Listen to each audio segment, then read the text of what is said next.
Červený kríž je celosvetová organizácia, ktorá sa zrodila z túžby pomáhať chorým a raneným. Mládež Slovenského Červeného kríža je teda jednotkou Slovenského Červeného kríža, kde majú mladí ľudia možnosť vzdelávať sa, rozvíjať sa a taktiež robiť dobrovoľnícke aktivity, ktorým teda pomáhajú ostatným.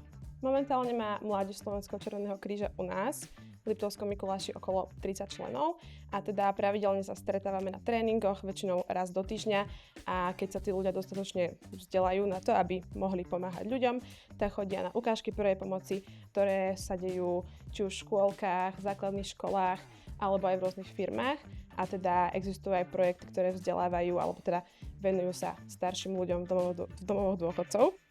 Alebo teda to môžu byť rôzne zbierky potravín, humanitárne, sociálne akcie, ktoré pomáhajú ľuďom.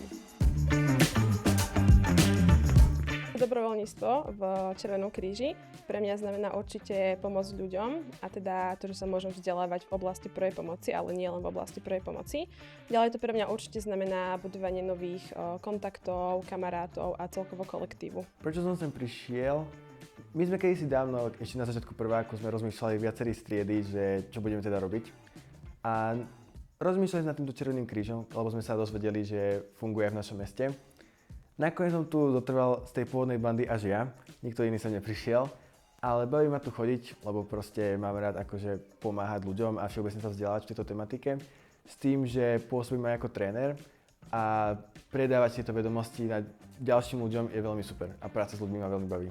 Mladý človek sa vie ku nám do mládeže Slovenského Červeného kríža dostať úplne jednoducho.